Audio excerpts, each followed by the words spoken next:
Hi guys, this is Isaac Olmos again at the Concrete Jungle in El Paso, Texas. Today we're going to be going over some kimura counters. Well, counters to his counters. First I want to explain how the kimura works. You need to focus. A lot of people, when they hit the kimura, they're focusing on pushing the arm back. What we need to focus on is the rotation of the shoulder, okay? So that movement is what we're trying to do. We're trying to continue that rotation, but outside of the range of the shoulders motion.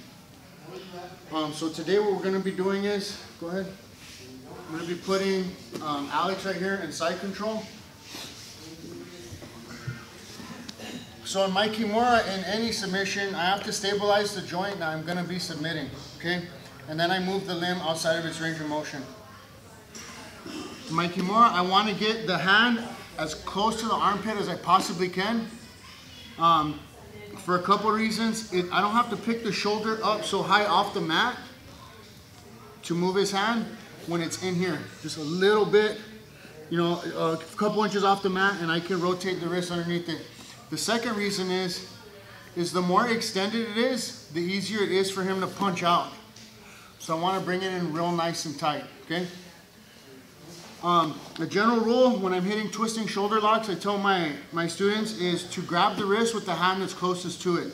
So since it's closer to my right hand, I'm going to grab his wrist with my right hand. If it was a key lock, this rule applies to twisting shoulder locks. If it was a key lock, then I would grab it with my left hand, okay? So the right hand, underneath, I'm going to punch it in. My left hand's coming in, and then I'm going to figure four my own wrist. Okay, now from here what I'm going to do is slightly lift that wrist. Slightly lift the shoulder. And then the path that I'm going for is putting the palm of the hand to the back of his head.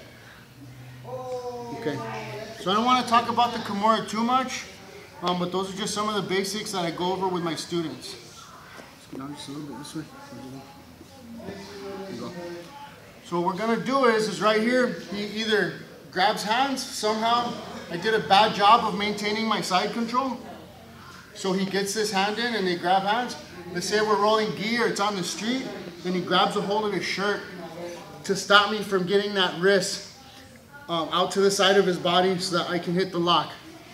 Okay, so the first thing I'm going to do is as soon as I see him defending, I'm going to punch underneath. Like I was saying, we're trying to get the wrist as close to his armpit as possible. So I switch my figure four. This left hand is going to open up. I'm going to punch across. And I want to grab my tricep here, and I want to grab my elbow on this side.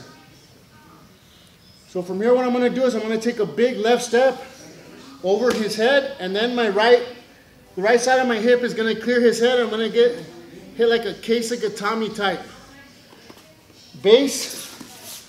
And then from here, I'm going to rotate my shoulders, my arms, my head, everything in unison, looking over my left shoulder at a 45-degree angle. And that puts his shoulder into the lock. Okay, one more time. He's defending by, let's go ahead and grab hands this time so I can show you how that works. Just grabbing hands. So I'm going to punch, okay? I need to get that wrist close to his shoulder because this is not going to be tight enough.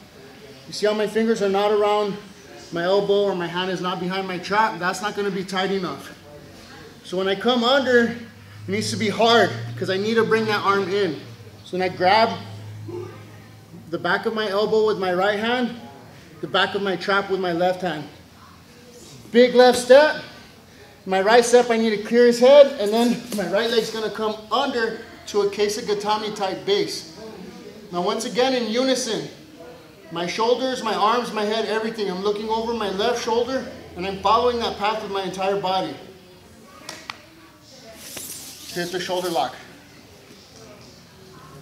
Okay guys, thanks again for tuning in. We'll see you next Tuesday. This is Isaac Olmos checking out from the Concrete Jungle Mixed Martial Arts Gym in El Paso, Texas. Thank you.